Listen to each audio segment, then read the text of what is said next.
ഇത്രയും ദിവസത്തെ റമദാനിലെ നോമ്പുകൾ കഴിഞ്ഞു പോകുമ്പോൾ നമ്മുടെ ജീവിതത്തോട്, നമ്മുടെ ശരീരത്തോട്, സ്വന്തത്തോട് ഒരു ചോദ്യം ബാക്കി നിൽക്കുന്നുണ്ട്. എൻ്റെ ജീവിതത്തിൽ ഈ 2026 ഞാൻ അനുഷ്ഠിച്ച നോമ്പ് എന്തു മാറ്റമാണ് വരുത്തിയത്? എൻ്റെ ജീവിതത്തിൽ എന്തെങ്കിലും ഒരു മാറ്റം വരുത്താൻ ഈ വർഷത്തെ ഇത്രയും ദിവസത്തെ നോമ്പുകളെ കൊണ്ട് സാധിച്ചിട്ടുണ്ടോ എന്ന് ചോദിക്കുമ്പോൾ, പ്രിയപ്പെട്ടവരെ, നമുക്ക് എന്തു പറയാനുണ്ട്? ഭൗതികപരമായ മാറ്റങ്ങളല്ല, അതൊക്കെ ചിലപ്പോൾ ശ്രദ്ധിക്കുന്ന ആളുകളുണ്ടാവും. എത്ര തൂക്കം കുറഞ്ഞു, കഴിഞ്ഞ റമദാനിന് ഇത്രയേ കുറഞ്ഞുള്ളൂ, ഈ റമദാനിൽ ഇത്രയേ കുറഞ്ഞുള്ളൂ, അല്ലെങ്കിൽ ഇത്രയധികം കുറഞ്ഞു. ഭൗതികപരമായ പല കാര്യങ്ങളൊക്കെ ശ്രദ്ധിക്കുന്നവരുണ്ടാകാൻ, ദീനീപരമായി എന്തു മാറ്റം എൻ്റെ ജീവിതത്തിൽ ഉണ്ടായി എന്ന് നമ്മൾ ഓരോരുത്തരും, പ്രിയപ്പെട്ടവരെ, റമദാനിൻ്റെ ദിനരാത്രങ്ങൾ കഴിയുന്നതിന് മുമ്പൊരു ചിന്ത നമ്മുടെ ഉള്ളിൽ ഉണ്ടാവണമെന്നാണ്.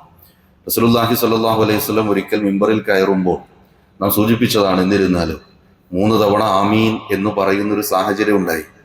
സ്വഹാബാക്കൾ പിന്നീട് ഖുതുബ കഴിഞ്ഞ് ഇറങ്ങുമ്പോൾ ചോദിക്കുന്നുണ്ട്, പ്രവാചകരെ, സാധാരണ അങ്ങ് ആമീൻ എന്ന് മിമ്പറിൽ കയറുമ്പോൾ പറയാറില്ലല്ലോ, ഇന്ന് അങ്ങനെ കണ്ടല്ലോ, എന്തുകൊണ്ടാണ് അങ്ങ് മിമ്പറിൽ കയറുമ്പോൾ ഇതുപോലെ ആമീൻ എന്ന് പറയാൻ കാരണമെന്ന് ചോദിക്കുമ്പോൾ 3 കാര്യങ്ങൾ പറയുന്നതിൽ ഒന്ന്, റസൂലുള്ളാഹി സ്വല്ലല്ലാഹു അലൈഹി വസല്ലം പറഞ്ഞു കൊടുക്കുന്നത്, എൻ്റെ അടുക്കൽ ആതാനി ജിബ്രീൽ എൻ്റെ അടുക്കൽ വന്നു.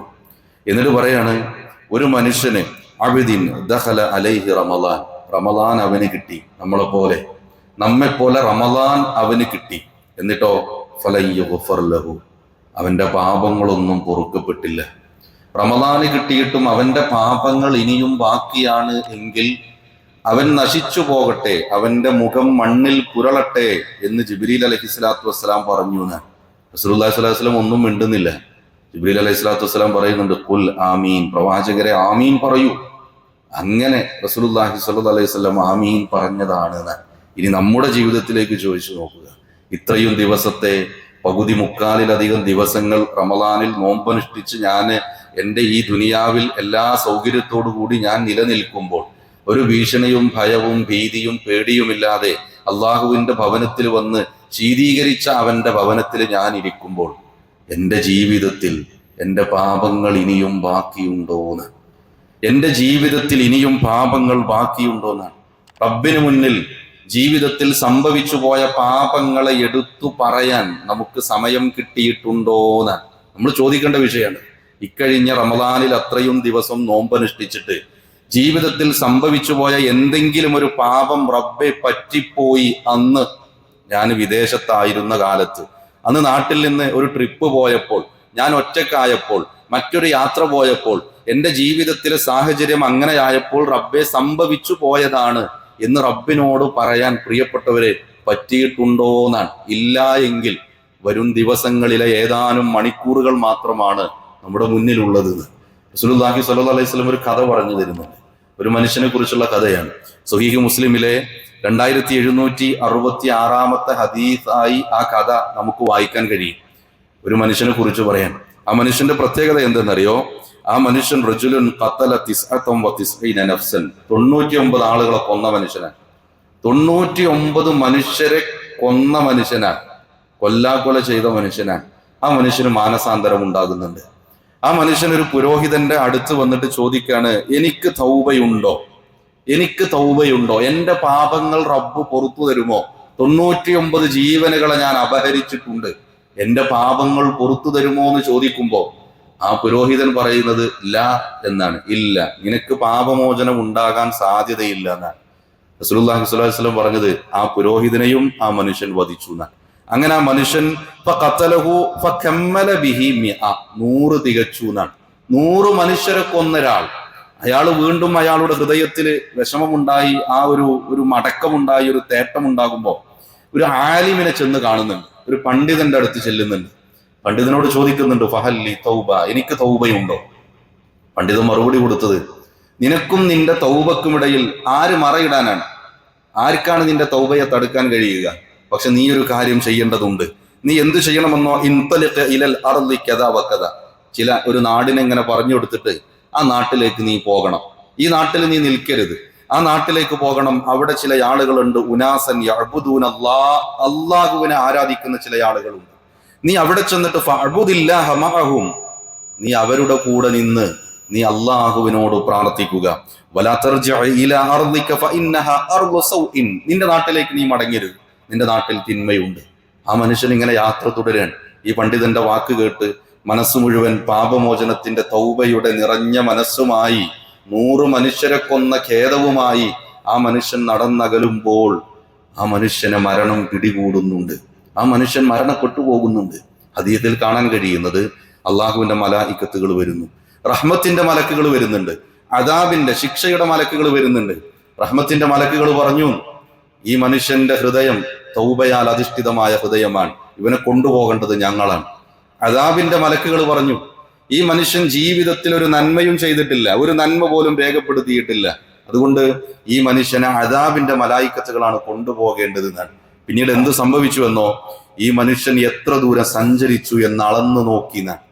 നന്മയിലേക്കാണോ അവൻ നടന്നെടുത്തത്, നന്മയാകുന്ന ഒരു നാട്ടിലേക്കുള്ള ദൂരമാണോ അവനെ ഏറ്റവും കൂടുതൽ താണ്ടിയിട്ടുള്ളത് എങ്കിൽ അവനെ നന്മയുടെ മലായിക്കത്തുകൾ കൊണ്ടുപോകും. തിന്മയുള്ള നാടിനോടാണോ അവൻ അടുത്തിരിക്കുന്നത് എങ്കിൽ അവനെ അദാബിന്റെ മലക്കുകൾ കൊണ്ടുപോകും. അങ്ങനെ അളന്നു നോക്കുമ്പോൾ ജീവിതത്തിൽ ഒരു നന്മയും ചെയ്യാത്തൊരു മനുഷ്യൻ, എന്നാൽ സംഭവിച്ചു പോയ പാപങ്ങളിൽ ആത്മാർത്ഥമായ ഖേദമുണ്ട്, ആ തൗബയുടെ ഹൃദയവുമായി നടന്നകരുന്ന മനുഷ്യൻ നന്മയുടെ ഭാഗത്തേക്ക് അടുത്തിരുന്നത്, ആ മനുഷ്യനെ ആര് കൊണ്ടുപോയി? റഹ്മത്തിന്റെ മലായിക്കത്തുകൾ കൊണ്ടുപോയി എന്ന് ഹദീസ് പറഞ്ഞ് അവസാനിക്കുന്നത് സ്വഹീഹ് മുസ്ലിമിലെ 2766 ഹദീസായി രേഖപ്പെടുത്തി. പ്രിയപ്പെട്ടവരെ, ആ മനുഷ്യന്റെ ചിന്തയിലേക്കെങ്കിലും നമ്മൾ എത്തിയിട്ടുണ്ടോ? 100 ആളെ കൊന്ന പാപമൊന്നും ചിലപ്പോൾ നമ്മുടെ ഹൃദയത്തിൽ ഉണ്ടാകണമെന്നില്ല, എന്നാലും ആരും അറിയാത്ത ചില പാപങ്ങൾ നമ്മുടെ ഹൃദയത്തിലുണ്ട്. എല്ലാം നാം ഷെയർ ചെയ്യുന്നു എന്ന് കരുതുന്ന കൂട്ടുകാർക്കറിയാത്ത, 10-30 കൊല്ലം കൂടെ കിടക്കുന്ന ഭാര്യക്കറിയാത്ത, ഭർത്താവിനറിയാത്ത, എനിക്കും എൻ്റെ റബ്ബിനും മാത്രം അറിയുന്ന, എനിക്കും മറ്റൊരാൾക്കും എൻ്റെ റബ്ബിനും മാത്രം അറിയുന്ന, എനിക്കും ഒരു സംഘത്തിനും റബ്ബിന് മാത്രം അറിയുന്ന ചിലതൊക്കെ നമ്മുടെ ജീവിതത്തിൽ സംഭവിച്ചിട്ടുണ്ട് എന്നാണ്. അത് റബ്ബിനോട് ഏറ്റു പറയാൻ പ്രിയപ്പെട്ടവരെ നമുക്ക് സാധിച്ചിട്ടുണ്ടോ? എന്താ റമദാൻ യഥാർത്ഥത്തിൽ മുത്തഖീങ്ങൾക്ക്, വിശ്വാസികൾക്ക് സന്തോഷമാണ് എന്ന് പറയാനുള്ള ഏറ്റവും പ്രധാനപ്പെട്ട കാരണം, ജീവിതത്തിൽ സംഭവിച്ചു പോയ തിന്മകളെ കഴുകിക്കളയാനുള്ള അവസരം റമദാന് തരുന്നുണ്ട് എന്ന്. റമദാനിൽ ഈമാനോടുകൂടി ഇഹ്തിസാബോടുകൂടി നോമ്പനുഷ്ഠിച്ച മനുഷ്യന്റെ പാപങ്ങളാണ് മായ്ച്ചു കളയുന്നത്. പാപമുക്തരായാൽ അവന്റെ സങ്കേതം സ്വർഗമാണ്. ഈ സ്വർഗമാണ് പ്രിയപ്പെട്ടവരെ നമ്മുടെ ലക്ഷ്യം. ഈ സദസ്സിൽ അള്ളാഹുവിന്റെ ഭവനത്തിൽ കടന്നു വരുമ്പോഴും നമ്മുടെ ഉള്ളിലുള്ളത് എനിക്ക് പരലോകത്ത് മോക്ഷം ലഭിക്കണമെന്നാണ്, എനിക്ക് പരലോകത്ത് വിജയം കൈവരിക്കണമെന്നാണ്. നമ്മുടെ ഉള്ളിലുള്ള റബ്ബ് മായ്ച്ചു കളയാത്ത, റബ്ബ് സ്വീകരിക്കപ്പെടാത്ത തൗബയും അല്ലെങ്കിൽ റബ്ബിനോട് ചോദിക്കാതെ പാപക്കറകളുമായിട്ടാണ് മരണപ്പെട്ടു പോകുന്നതെങ്കിൽ പ്രിയപ്പെട്ടവരെ, എങ്ങനെയാണ് നമ്മുടെ സങ്കേതത്തിൽ, അതിന്റെ പര്യവസാനത്തിൽ സ്വർഗത്തിൽ നമ്മൾ എത്തിപ്പെടുക എന്നതാണ്. മനുഷ്യരാണ്, തെറ്റുപറ്റും, അത് സ്വാഭാവികമാണ്. അബൂ അയ്യൂബുൽ അൻസാരി റളിയല്ലാഹു അൻഹു മരണശയ്യയിൽ കിടക്കാണ്. തന്റെ മരണത്തെ മുന്നിൽ കാണുമ്പോൾ അബൂ അയ്യൂബുൽ അൻസാരി റളിയല്ലാഹു അൻഹു അവിടെയുള്ള സ്വഹാബികളെ വിളിച്ചുകൊണ്ട് പറയുന്ന ചില വാചകങ്ങളുണ്ട്. ഞാൻ റസൂലുള്ളാഹി സ്വല്ലല്ലാഹു അലൈഹി വസല്ലമയിൽ നിന്ന് കേട്ട ചില കാര്യങ്ങൾ നിങ്ങളോട് ഞാൻ ഇതുവരെ പറഞ്ഞിട്ടില്ല. ഞാനത് പറയാൻ പോവുകയാണ്. ഞാൻ മരണപ്പെട്ട് കഴിഞ്ഞാൽ ആ ഒരു അറിവ് നഷ്ടപ്പെട്ടു പോകുമോ എന്ന് ഞാൻ ഭയപ്പെടുന്നു. ഇത്രയും കാലം ഞാൻ അത് ആരോടും പറഞ്ഞിട്ടില്ല, ഞാൻ പറയാൻ പോവുകയാണ്. എന്നിട്ട് അബൂ അയ്യൂബുൽ അൻസാരി റളിയല്ലാഹു അൻഹു പറയുന്നത് എന്തെന്നറിയോ? സമിഅ്തു റസൂലുള്ളാഹി സ്വല്ലല്ലാഹു അലൈഹി വസല്ലം, ഞാൻ റസൂലുള്ളാഹി സ്വല്ലല്ലാഹു അലൈഹി വസല്ലമയിൽ നിന്ന് കേട്ടു. എന്താ കേട്ടതെന്നല്ലേ? ലൗല അന്നകും തുദ്നിബൂൻ, നിങ്ങൾ പാപങ്ങൾ ചെയ്യുമായിരുന്നില്ല എങ്കിൽ ലഖലഖല്ലാഹു ഖൽഖൻ യുദ്നിബൂൻ, പാപങ്ങൾ ചെയ്യുന്ന ഒരു സൃഷ്ടിചരാചരത്തെ റബ്ബ് ഈ ദുനിയാവിലേക്ക് കൊണ്ടുവരുമായിരുന്നു. എന്നിട്ടോ യഗ്ഫിർ ലഹും, അവർക്ക് പുറത്തു കൊടുക്കുമായിരുന്നു. ഈ പറഞ്ഞതിന്റെ താല്പര്യം മനുഷ്യരാണ്, തിന്മകൾ സംഭവിച്ചേക്കാം. സ്വഹീഹ് മുസ്ലിമിലെ 2748 ഹദീസായി നമുക്ക് ഈ ഒരു സംഭവത്തെ കാണാൻ കഴിയും. അബൂ അയ്യൂബുൽ അൻസാരി റളിയല്ലാഹു അൻഹുവിന്റെ സംഭവത്തെ. ജീവിതത്തിൽ തെറ്റുകൾ, കുറ്റങ്ങൾ, പാപങ്ങൾ സംഭവിച്ചേക്കാവുന്ന പ്രകൃതമാണ് നമ്മുടേത്, സംഭവിച്ചിട്ടുണ്ട് നമുക്ക്. ഈ സംസാരം കേൾക്കുമ്പോഴും ചില പാപങ്ങളെ കുറിച്ച് ഹൃദയത്തിലേക്ക് ഇങ്ങനെ തികട്ടി വരുന്നുണ്ട്. ഇത് റബ്ബിനോട് പറയാൻ പറ്റിയോ എന്ന് പ്രിയപ്പെട്ടവർ നമ്മൾ ആലോചിക്കേണ്ട വിഷയം. പാപമോചനം എന്ന് പറയുമ്പോൾ നമ്മൾ ആവർത്തിച്ച് കേൾക്കുന്നതാണ് തൗബ, ഇസ്തിഗ്ഫാർ, ഇസ്തിഗ്ഫാർ, തൗബ എന്ന് പറഞ്ഞ ചെറിയ ചില വ്യത്യാസങ്ങളുണ്ട്. ഇസ്തിഗ്ഫാർ എന്ന് പറഞ്ഞാൽ പാപമോചനം. സലാം വീട്ടിയാൽ നമ്മൾ പറയും അസ്തഗ്ഫിറുല്ലാഹ് അസ്തഗ്ഫിറുല്ലാഹ് അസ്തഗ്ഫിറുല്ലാഹ്. ഇതല്ലാതെ നമ്മൾ വർദ്ധിപ്പിച്ചുകൊണ്ടിരിക്കും. റസൂലുള്ളാഹി സ്വല്ലല്ലാഹു അലൈഹി വസല്ലം ഒരു ദിവസം 100-ലധികം അസ്തഗ്ഫിറുല്ലാഹ് പറഞ്ഞിനു എന്നാണ്. ചോദിച്ചോളൂ, ഞാൻ അടക്കം ഈ റമളാനിലെ ഏതെങ്കിലും ഒരു ദിവസത്തിലെ 100 തവണ അസ്തഗ്ഫിറുല്ലാഹ് പറയാൻ നമുക്ക് സമയം കിട്ടിയിട്ടുണ്ടോ എന്ന്. പോട്ടെ, ഈ റമളാനിലെ ഇത്രയും ദിവസങ്ങൾക്കിടയിൽ പൂർണ്ണമായിട്ട് എല്ലാ ദിവസങ്ങളെ എടുത്തു നോക്കിയാലും ഒരു 100 തവണ അസ്തഗ്ഫിറുല്ലാഹ് പറയാൻ നമുക്ക് പറ്റിയിട്ടുണ്ടോ എന്നാണ് കൂട്ടരെ ചിന്തനീയമായിട്ട് നമ്മുടെ ഹൃദയത്തിൽ അത് ഉണ്ടാവണമെന്നാണ്. തൗബ എന്ന് പറഞ്ഞാൽ അത് ഈ ഒരു പാപമോചനത്തിന് അപ്പുറത്ത് റബ്ബേ ഒരു പാപത്തെ മുന്നിൽ വെച്ച് ചില കണ്ടീഷനുകളോടെ ചില ഉപാധികൾ വെച്ചുകൊണ്ട് അത് റബ്ബിനോട് ആത്മാർത്ഥമായിട്ട് റബ്ബേ ഇനി ഞാൻ അതിലേക്കില്ല എന്ന് പറയലാണ്. ഇൻഷാ അല്ലാഹ് വരുന്നുണ്ട്. തൗബ ചെയ്യുമ്പോൾ എങ്ങനെ ചെയ്യണമെന്ന് ഇൻഷാ അല്ലാഹ് നമുക്ക് ചർച്ച ചെയ്യേണ്ടതുണ്ട്. അല്ലാഹു സുബ്ഹാനഹു വ തആല അവന്റെ അടിമകളായ നമ്മളോട് തൗബ ചെയ്യണേ എന്ന് പറഞ്ഞിട്ടുണ്ട്. വിശുദ്ധ ഖുർആൻ സംസാരിക്കുന്നു, യാ അയ്യുഹല്ലദീന ആമനൂ, വിശ്വാസികളെയാണ് വിളിക്കുന്നത്, നമ്മളെയാണ് വിളിക്കുന്നത്, വിശ്വാസികളെയാണ് വിളിക്കുന്നത്. എന്നിട്ട് എന്താ പറഞ്ഞത്? തൂബൂ ഇലല്ലാഹ്, നിങ്ങൾ അല്ലാഹുവിലേക്ക് തൗബ ചെയ്യണം കേട്ടോ. എങ്ങനെ? നസൂഹാ, നിഷ്കളങ്കമായ തൗബ ചെയ്യണം കേട്ടോ. അല്ലാതെ റബ്ബേ അന്ന് പറ്റിപ്പോയി, അന്ന് അങ്ങനെയായിരുന്നു ഇങ്ങനെയായിരുന്നു ഒരു വെറും വർത്തമാനമല്ല. നിഷ്കളങ്കമായിട്ട് തൗബ ചെയ്യണം. ആരോടാ പറയണത്? മുഅ്മിനീങ്ങളോടാ പറയണത്. മുഅ്മിനീങ്ങളുടെ ജീവിതത്തിലും തെറ്റുകുറ്റങ്ങൾ സംഭവിച്ചേക്കാം. അതുകൊണ്ട് തൗബത്തൻ നസൂഹ ഉണ്ടാവണം. ആത്മാർത്ഥമായ നിഷ്കളങ്കമായ തൗബയുണ്ടാകണം. എങ്കിൽ എന്തു സംഭവിക്കുന്നറിയോ? അസാ റബ്ബുകും അയ്യുകഫിറ അൻകും സയ്യിആതികും, നിങ്ങളുടെ പാപങ്ങൾ പടച്ച റബ്ബ് മായ്ച്ചു കളഞ്ഞേക്കാം. മാത്രമല്ല വയുദ്ഖിലകും ജന്നാതിൻ തജ്രീ മിൻ തഹ്തിഹൽ അൻഹാർ, താഴ്ഭാഗത്തുകൂടി അരുവികൾ ഒഴുകുന്ന സ്വർഗ്ഗ പൂന്തോപ്പിലേക്ക് അവർക്ക് സ്ഥാനവും ലഭിച്ചേക്കാം. ആർക്ക്? ആത്മാർത്ഥമായിട്ട് തൗബ ചെയ്തവർക്ക്. 2 തുള്ളി കണ്ണീര് തൗബന്റെ വിഷയത്തിൽ സംഭവിച്ചിട്ടുണ്ടോ എന്ന് ആലോചിച്ചു. ജീവിതത്തിൽ എന്തൊക്കെയോ സംഭവിച്ചിട്ടുണ്ട്. അതിനെ റബ്ബിന് മുന്നിൽ പറയുമ്പോൾ ഒരു 2 തുള്ളി കണ്ണീർ കവിൽത്തടത്തിലൂടെ ഒലിച്ചിറങ്ങാൻ മാത്രം ഹൃദയത്തിൽ ലോലത നമുക്കുണ്ടായിട്ടുണ്ടോ എന്നാണ്. അതോ കടുത്ത ഹൃദയമാണോ എന്ന് പ്രിയപ്പെട്ടവരെ ഇരുന്ന് ചിന്തിക്കേണ്ടുന്ന സമയമാണ്. അപ്പോ തൗബ ചെയ്താൽ പാപങ്ങൾ പടച്ച റബ്ബ് പുറത്തുവരും. മാത്രമല്ല അള്ളാഹ്ക്ക് വലിയ ഇഷ്ടമാകുന്നതാണ്. അള്ളാഹുവിന് വലിയ ഇഷ്ടമാകും. ആരെ? ഇന്നല്ലാഹ യുഹിബ്ബുത് തവ്വാബീൻ, തൗബ ചെയ്യുന്നവരെ അള്ളാഹുവിന് വലിയ ഇഷ്ടമാണ്. ദുനിയാവിൽ പലരെ ഇഷ്ടം കിട്ടണം നമ്മൾ ആഗ്രഹിക്കുന്നുണ്ട് അല്ലെ? കച്ചവട സ്ഥാപനത്തിൽ ബോസിന്റെ ഇഷ്ടം കിട്ടണം, മുതലാളിയുടെ ഇഷ്ടം കിട്ടണം, മാതാപിതാക്കളുടെ ഇഷ്ടം കിട്ടണം, അധ്യാപകരുടെ ഇഷ്ടം കിട്ടണം, ഇണകളുടെ, ഭാര്യയുടെ, ഭർത്താവിന്റെ, കൂട്ടുകാരന്റെ ഇഷ്ടങ്ങളൊക്കെ ആഗ്രഹിക്കുന്നുണ്ട്. അള്ളാഹിന്റെ ഇഷ്ടം ആഗ്രഹിക്കുന്നുണ്ടോ? അള്ളാഹുവിന്റെ ഇഷ്ടം വേണോ? തൗബ ചെയ്യുന്നവരിൽ നമ്മൾ ഉണ്ടാകണം. അള്ളാഹുവിന് എത്ര ഇഷ്ടമാണ് എന്ന് പറയാൻ ഒരു ചരിത്രം സൂചിപ്പിക്കട്ടെ. അനസ് റളിയല്ലാഹു അൻഹു എന്ന് പറയുന്ന ഒരു ചരിത്രമാണ്. സ്വഹീഹ് മുസ്ലിമിലെ 2747 ഹദീസായി ഈ സംഭവത്തെ എടുത്തുദ്ധരിക്കുന്നത് കാണാൻ കഴിയും. ഒരു മനുഷ്യൻ മരുഭൂമിയിൽ വെച്ച് അയാളുടെ കൂടെ ഉണ്ടായിരുന്ന യാത്രാമാർഗം, അയാളുടെ ഒട്ടകം, ആ ഒട്ടകത്തിന്റെ പുറത്താണ് അയാളുടെ ഭക്ഷണമുള്ളത്, അയാളുടെ വസ്തുക്കളെല്ലാം ഉള്ളത് ആ ഒട്ടകത്തിന്റെ പുറത്താണ്. സുദീർഘമായി യാത്ര ചെയ്തതിനിടയിൽ ആ മനുഷ്യൻ അല്പം വിശ്രമിക്കാൻ വേണ്ടി ഒരു വൃക്ഷത്തിന്റെ ചുവട് തിരഞ്ഞെടുത്തു. ഒന്ന് ഉറങ്ങിപ്പോയി. ഉറങ്ങി എണീറ്റപ്പോൾ ഒട്ടകത്തെ കാണാനില്ല. മരുഭൂമിയിൽ ഒറ്റപ്പെട്ടു പോകുന്ന ഒരു അവസ്ഥ ആലോചിച്ച് നോക്കണം. ആ മനുഷ്യൻ തന്റെ ഒട്ടകത്തെ ഒരുപാട് അന്വേഷിച്ചു, ഇല്ല, കണ്ടെത്താൻ കഴിഞ്ഞില്ല.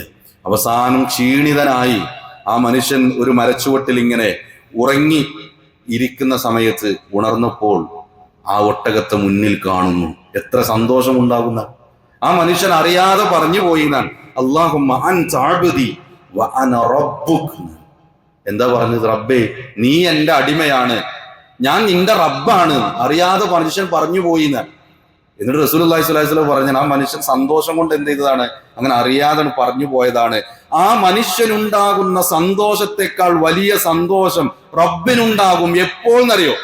അള്ളാഹുവിന്റെ അടിമകൾ റബ്ബേ എനിക്ക് തെറ്റുപറ്റിപ്പോയിട്ടുണ്ട്, പൊറത്തു തരണേ എന്ന് ആത്മാർത്ഥമായി തൗബ ചെയ്യുമ്പോൾ, മരുഭൂമിയിലെ ഒട്ടകം നഷ്ടപ്പെട്ട് പിന്നീട് അതിനെ തിരിച്ചു കിട്ടുമ്പോൾ സന്തോഷിക്കുന്ന മനുഷ്യനേക്കാൾ സന്തോഷം അള്ളാഹുവിനുണ്ടാകുമെന്ന് റസൂലുള്ളാഹി സ്വല്ലല്ലാഹു അലൈഹി വസല്ലം നമ്മെ ഓർമ്മപ്പെടുത്തുകയാണ്. പ്രിയപ്പെട്ടവരെ, ചില ആളുകൾക്കെങ്കിലും നിരാശയാണ്. എൻ്റെ പാപങ്ങളൊന്നും പൊറുക്കാൻ സാധ്യതയില്ല, അതിനു മാത്രം ഞാൻ ചെയ്തിട്ടുണ്ടല്ലോ എന്ന് ചിലരെങ്കിലും പരിതപിക്കാറുണ്ട്. 100 മനുഷ്യനെ കൊല ചെയ്ത മനുഷ്യന് പാപമോചനമുണ്ട് എന്ന് റസൂലുള്ളാഹി സ്വല്ലല്ലാഹു അലൈഹി വസല്ലം പഠിപ്പിച്ചിട്ടുണ്ടല്ലോ. മാത്രമല്ല വിശുദ്ധ ഖുർആൻ ഓർമ്മിപ്പിക്കുന്ന ഒരു വിഷയമുണ്ട്. ഖുൽ, നബിയെ പറഞ്ഞു കൊടുക്കണം. ആരോടാ പറഞ്ഞു കൊടുക്കുന്നത്? യാ ഇബാദിയല്ലദീന അസ്റഫു അലാ അൻഫുസിഹിം, സ്വന്തത്തോട് അക്രമം പ്രവർത്തിച്ച എന്റെ അടിയാറുകൾക്ക് പറഞ്ഞു കൊടുക്കണം പ്രവാചകരെ. സ്വന്തത്തിൽ തിന്മകൾ സംഭവിച്ചു പോയ, ഒരുപാട് തെറ്റുകൾ ജീവിതത്തിൽ വന്നുപോയ എന്റെ അടിമകളോട് പറഞ്ഞു കൊടുക്കണം നബിയെ. ലാ തഖ്നതു മിർ റഹ്മത്തില്ലാഹ്, അള്ളാന്റെ കാരുണ്യത്തിൽ നിങ്ങൾ നിരാശപ്പെടരുത് കേട്ടോ. അള്ളാഹുവിന്റെ കാരുണ്യത്തിൽ നിങ്ങൾ നിരാശപ്പെടരുത് കേട്ടോ. ചേർത്ത് പറയുന്നത് ഇന്നല്ലാഹ യഗ്ഫിറുദ് ദുനൂബ ജമീഅ, അള്ളാഹു എല്ലാ പാപങ്ങളും അള്ളാഹു പുറത്തു തരുന്നു. അതുകൊണ്ട് അള്ളാഹുവിന്റെ വിഷയത്തിൽ അള്ള എന്നോട് കാരുണ്യം കാണിക്കൂലേ എന്ന് ആർക്കും ഒരു പ്രയാസവും മനസ്സിലുണ്ടാവേണ്ടതില്ല, അതിലൊരു വിഷമവും ഉണ്ടാവേണ്ടതില്ല. ഇന്നഹു ഹുവൽ ഗഫൂറുർ റഹീം, അള്ളാഹു ഏറെ പൊറുക്കുന്നവനാണ്, അള്ളാഹു ഏറെ കരുണ ചെയ്യുന്നവനാണ്. ഈ ഒരു ആയത്തിന്റെ വെളിച്ചത്തിൽ പ്രിയപ്പെട്ടവരെ എന്തൊക്കെ സംഭവിച്ചിട്ടുണ്ടെങ്കിൽ അത് എത്ര വലുതാണെങ്കിലും, അത് സമൂഹം ഇന്ന് അറിഞ്ഞാൽ നമ്മെ ആട്ടി ഓടിക്കുമെങ്കിലും, ഒറ്റപ്പെടുത്തുമെങ്കിലും, കളിയാക്കുമെങ്കിലും, പരിഹസിക്കുമെങ്കിലും, അത് റബ്ബിനറിയാലോ. അത് റബ്ബിന് മുന്നിൽ പറയാൻ, പ്രിയപ്പെട്ടവരെ പറയാൻ, റബ്ബേ പുറത്തു തരണേ എന്ന് പറയാൻ, പ്രിയപ്പെട്ടവരെ ഈ വിശുദ്ധ റമദാനിന്റെ ദിനരാത്രങ്ങളിലെങ്കിലും സമയം കണ്ടെത്താൻ കഴിയുന്നില്ല എങ്കിൽ പിന്നെ ജീവിതത്തിൽ എവിടെയാണ് പ്രിയപ്പെട്ടവരെ സമയം കണ്ടെത്താൻ കഴിയുക? ഈ സംസാരം കേൾക്കുമ്പോൾ നമ്മുടെ ഉള്ളിലൊക്കെ സംഭവിച്ചു പോയ എന്തൊക്കെയോ ചിലതൊക്കെ ഓർമ്മ വരുന്നുണ്ട്. ഇതെങ്ങനെയാ റബ്ബിനോട് പറയേണ്ടതെന്നറിയോ? ചില നിബന്ധനകൾ പറഞ്ഞു തന്നിട്ടുണ്ട്. അതിൽ ഒന്നാമത്തെ നിബന്ധന അൽ ഇഖ്ലാഉ അനിൽ മഅസിയ, ആ തെറ്റിൽ നിന്ന് പരിപൂർണമായിട്ട് മാറി നിൽക്കണം. ഇത് എല്ലാ വർഷവും തൗബ ചെയ്യും, ഇനി ഉണ്ടാവൂല, എന്നിട്ട് വീണ്ടും ആ തെറ്റിലേക്ക് പോകും, വീണ്ടും ആ തെറ്റിലേക്ക് മടങ്ങും. ഇതല്ല, ആ തെറ്റിൽ നിന്ന് പരിപൂർണമായിട്ട് ആ തെറ്റിൽ നിന്ന് മാറി നിൽക്കുക തൗബയുടെ നിബന്ധനകളിൽ ഒന്നതാണ്. ആ തെറ്റിൽ നിന്ന് മാറി നിൽക്കുക. പിന്നെയോ അന്നദമു അലാ ഫിഅലിഹ, ആ സംഭവിച്ചു പോയ തെറ്റിൽ ഒരു ഖേദമുണ്ടാവണം, ആത്മാർത്ഥമായ ഖേദമുണ്ടാവണം. പണ്ടെന്തോ ചെയ്ത തെറ്റിന്ന് ആലോചിക്കുമ്പോ അന്ന് എന്ത് രസമായിരുന്നു, അന്ന് എന്തൊരു ഭംഗിയായിരുന്നു, അന്ന് എന്തൊരു സന്തോഷമായിരുന്നു എന്നല്ല, പടച്ച റബ്ബേ അന്ന് എന്റെ യുവത്വത്തിൽ ചെറുപ്പത്തിൽ പറ്റിപ്പോയല്ലോ എന്ന ഖേദമുണ്ടാകണം. തിന്മകളെ കുറിച്ച് ആലോചിക്കുമ്പോൾ ആ ഒരു ഖേദമാണ് ഉണ്ടാവേണ്ടത്. അപ്പൊ ഒന്നാമത്തത് ആ തെറ്റിൽ നിന്ന് പരിപൂർണമായിട്ട് മാറി നിൽക്കുക. രണ്ടാമത്തത് നദം, ആത്മാർത്ഥമായ ഖേദമുണ്ടാവണം. മൂന്നാമത്തത് അൽ അസ്മു അലാ അല്ലാ യഊദ ഇലൈഹ അബദ, ഇനി ഒരിക്കലും ഞാൻ ആ തെറ്റിലേക്ക് മടങ്ങൂല എന്ന് ശപഥം ചെയ്യാൻ പറ്റണം. ഇനി എന്തൊക്കെ വന്നാലും ശരി, കൂട്ടുകാർ വിളിച്ചാലും ശരി, സാമ്പത്തികമായി പ്രയാസമുണ്ടായാലും ശരി, എന്തൊക്കെ സുഖസൗകര്യങ്ങൾ വാഗ്ദാനം ചെയ്താലും ശരി, ദുനിയാവിൽ എത്ര സൗകര്യങ്ങളും സന്തോഷം ആ തിന്മ ചെയ്യുമ്പോൾ കിട്ടിയാലും ശരി, ഞാൻ ഉണ്ടാവില്ല, ഞാനില്ല, ഇനി ആ തിന്മയിലേക്ക് ഒരു മടക്കമില്ല എന്ന് ഉറപ്പിക്കാൻ പറ്റണം. നാലാമത്തേത് സൃഷ്ടികളോട് ചെയ്തതാണെങ്കിൽ അത് അള്ളാഹിനോട് മാത്രം പറഞ്ഞിട്ട് കാര്യമില്ല എന്ന്. സൃഷ്ടികളെ ഉപദ്രവിച്ചതാണെങ്കിൽ, മറ്റൊരാളുടെ സമ്പത്ത് കവർന്നെടുത്തതാണെങ്കിൽ, അവനെ ശാരീരികമായി ഉപദ്രവിച്ചതാണെങ്കിൽ, അവന്റെ അഭിമാനം കളങ്കപ്പെടുത്തിയതാണെങ്കിൽ ഇത് അവനോട് ചെന്ന് പൊരുത്തപ്പെടിക്കണം. എടാ അത് പരലോകത്തേക്ക് മാറ്റിവെക്കല്ലോ എന്ന് പറയാനുള്ള മനസ്സ് നമുക്ക് ഉണ്ടാവണമെന്നാണ്. ആലോചിച്ച് നോക്കുക, ജീവിതത്തിലെ ചുറുചുറുക്കുള്ള സമയത്ത് നമ്മൾ പ്രയാസപ്പെടുത്തിയ ചിലരൊക്കെ ഇന്നും നീറിപ്പുകഞ്ഞ് ജീവിക്കുന്നവരുണ്ടാകും. ചെന്നു പറയാൻ പറ്റണം, അന്ന് അങ്ങനെ സംഭവിച്ചു പോയതാണ്. അപ്പോ മനുഷ്യർക്ക് എന്തെങ്കിലും ഉപദ്രവം ചെയ്തതാണെങ്കിൽ അത് അവരോട് പൊരുത്തപ്പെടിക്കാൻ പ്രിയപ്പെട്ടവരെ കഴിയണമെന്നാണ്. ചിലപ്പോ അയാൾ മരിച്ചു പോയിട്ടുണ്ടോ, നമ്മൾ ഉപദ്രവം ചെയ്തു, നമ്മളൊരു കച്ചവടത്തിൽ വലിയൊരു വഞ്ചന നടത്തി പ്രയാസപ്പെടുത്തി ലക്ഷക്കണക്കിന് രൂപ 1980-കളിൽ ആ മനുഷ്യൻ ഉണ്ടാക്കി. ഇന്ന് ആ മനുഷ്യൻ ജീവിച്ചിരിപ്പില്ലെങ്കിൽ എന്താ ചെയ്യാ? ആ മനുഷ്യന് വേണ്ടിയിട്ട് പാപമോചനം തേടുക, ആ മനുഷ്യന് വേണ്ടിയിട്ട് പാപമോചനം തേടുക, നമ്മുടെ തിന്മകളിൽ തൗബയായിട്ട് അള്ളാഹുവിനോട് ആത്മാർത്ഥമായിട്ട് തേടുക. പ്രിയപ്പെട്ടവരെ, ഈ 4 കാര്യങ്ങൾ തൗബയുടെ കണ്ടീഷനായിട്ടുണ്ട്, നിബന്ധനയായിട്ടുണ്ട്. ഒന്നാമത്തത് ആ തെറ്റിൽ നിന്ന് പരിപൂർണമായി മുക്തനാവണം. രണ്ടാമത്തത് ആത്മാർത്ഥമായ ഖേദമുണ്ടാവണം, ഇനി ഒരിക്കലും അതിലേക്ക് മടങ്ങില്ല എന്ന ഉറച്ച തീരുമാനമാണ് മൂന്നാമത്തത്. നാലാമത്തേത് സൃഷ്ടികളോട് ചെയ്ത തിന്മയോ തെറ്റോ ബുദ്ധിമുട്ടോ പ്രയാസോ ആണെങ്കിൽ അത് സൃഷ്ടികളുമായിട്ട് പറഞ്ഞു തീർക്കാൻ കഴിയണം എന്നുള്ളതാണ്. ഈ 4 കാര്യങ്ങൾ തൗബയിലേക്ക് ഇറങ്ങുമ്പോൾ പ്രിയപ്പെട്ടവരെ നമ്മൾ ശ്രദ്ധിക്കേണ്ടതുണ്ട്. ഇനി ആരോടാ ഇത് ചോദിക്കേണ്ടത്? ആരോടാ ഇത് പറയേണ്ടത്? വിശുദ്ധ ഖുർആനിൽ റമളാനിനെ കുറിച്ച്, നോമ്പിനെ കുറിച്ച് ഇങ്ങനെ പറയുന്ന ആയത്തിനിടയിൽ സൂറത്തുൽ ബഖറയിലെ 186 ആയത്ത് നോമ്പിനെ പറ്റി പറയണതിന്റെ ഇടയിൽ ഒരു ആയത്ത് വന്നതാ. നോമ്പിനെ പറ്റി ഇങ്ങനെ പറയണം, 84, 85 പറയാണ്. തുടർന്ന് തിരിച്ച് 87ലേക്ക് പോകുമ്പോൾ നോമ്പ് തന്നെയാണ്. അതിന്റെ ഇടയിൽ ഒരു ആയത്തുണ്ട്. ആ ആയത്ത് ഇങ്ങനെയാണ്: വഇദാ സഅലക ഇബാദി അന്നി ഫഇന്നി ഖരീബ്. എന്റെ അടിമകൾ എന്നെ കുറിച്ച് ചോദിച്ചാൽ പ്രവാചകരെ പറഞ്ഞു കൊടുക്കണം, ഫഇന്നി ഖരീബ്, ഞാൻ അവനോട് ഏറ്റവും അടുത്തയാളാകുന്നു. ഉജീബു ദഅവതദ്ദാഇ ഇദാ ദഅാനി, അവൻ എന്നോട് പ്രാർത്ഥിക്കുന്നവൻ എന്നെ വിളിച്ചു പ്രാർത്ഥിച്ചാൽ ആ പ്രാർത്ഥനയ്ക്ക് ഞാൻ ഉത്തരം നൽകുന്നതാണ്. അല്ലാഹു പറയും, ആ പ്രാർത്ഥന എന്നോട് ചോദിച്ചാൽ ഞാൻ അതിന് ഉത്തരം നൽകുന്നതാണ്. ഫൽയസ്തജീബൂ ലീ വൽയുഅ്മിനൂ ബി ലഅല്ലഹും യർശുദൂൻ. അതുകൊണ്ട് എന്റെ ആ ആഹ്വാനത്തെ അവർ സ്വീകരിക്കട്ടെ, അവർ വിശ്വസിക്കുകയും ചെയ്യട്ടെ, അവർ നേർമാർഗം പ്രാപിക്കാൻ വേണ്ടിയിട്ടാണ്. അപ്പൊ നോമ്പിന്റെ ഇടയിൽ പറഞ്ഞത് എന്തെന്നറിയോ? അള്ളാഹു നമ്മളോട് ഏറ്റവും അടുത്ത ആളാണ്. വല്ലതും ചോദിക്കാനുണ്ടെങ്കിൽ റബ്ബിനോട് ചോദിച്ചു കൊള്ളുക എന്നാണ്. വിശുദ്ധ റമളാനിന്റെ അവസാനത്തെ ദിനരാത്രങ്ങളിൽ ഏറ്റവും പ്രധാനപ്പെട്ട ദിനരാത്രങ്ങളാകുമ്പോഴും അള്ളാഹുവിനെ മറന്ന് മറ്റു സങ്കേതങ്ങളിലേക്ക് പോകുന്നവരുണ്ട്. പ്രിയപ്പെട്ടവരെ, തിരുത്താൻ നമുക്ക് പറ്റണമെന്നാണ്. സ്വലാത്ത് നഗറുകൾ ഉണ്ടാക്കി പള്ളിയിൽ നിന്ന് ആളുകളെ വലിച്ചു കൊണ്ടുപോയി പാടത്തേക്ക് കൊണ്ടുപോയി അവിടെ റബ്ബിനോടല്ലാത്ത വിധത്തിൽ സഹായവും തേട്ടവും ഒക്കെ നടക്കുന്ന അവസരങ്ങൾ നമ്മുടെ ചുറ്റുഭാഗത്തും പരിസരങ്ങളിലും മുമ്പില്ലാത്ത വിധം ഇന്ന് കണ്ടുകൊണ്ടിരിക്കുന്നുണ്ട് എന്നാണ്. പ്രിയപ്പെട്ടവരെ, പാടില്ല എന്ന് തിരിച്ചറിയാൻ കഴിയണം, ബോധ്യപ്പെടുത്തി കൊടുക്കാൻ കഴിയണം, അവരെ ചേർത്ത് പിടിച്ച് ഗുണകാംക്ഷയോടുകൂടി ഉപദേശിക്കാൻ പറ്റണം. നോമ്പിന്റെ ആയത്തിന്റെ ഇടയിൽ സൂറത്തുൽ ബഖറ 186 നമ്മൾ ഇത്ര മനസ്സിലാക്കിയാൽ മതി. ഒരു പറഞ്ഞു കൊടുക്കുക. 186 എന്താ പറഞ്ഞതൊന്ന് വായിച്ചു നോക്കൂ. നമ്മളും പോയിട്ട് തഫ്സീറൊക്കെ എടുത്തിട്ടൊന്ന് വായിച്ചു നോക്കുക. അള്ളാഹിനോട് ചോദിക്കാനല്ലേ പറഞ്ഞത്? അള്ളാഹു തൊട്ടടുത്തുണ്ട് എന്നല്ലേ പറഞ്ഞത്? പിന്നെ ഏത് സങ്കേതത്തിലേക്കാണ്, എന്തിനാണ് അള്ളാഹു അല്ലാത്ത മറ്റൊരാളുടെ സഹായത്തിന് വേണ്ടി ബദർ ശുഹദാക്കളോട്, അതല്ലാത്ത ജാറങ്ങളോട്, ബീവി തങ്ങന്മാരോട് എന്ത് ഗുണമാണ് മുസ്ലിമേ എന്ന് ആത്മാർത്ഥമായിട്ട് ചോദിക്കാൻ പ്രിയപ്പെട്ടവരെ സാധിക്കണം എന്നാണ് നമുക്ക് ഉറപ്പിക്കാൻ പറ്റണം. അള്ളാഹു അല്ലാത്തൊരു സങ്കേതത്തിലേക്ക് ഞാനില്ല.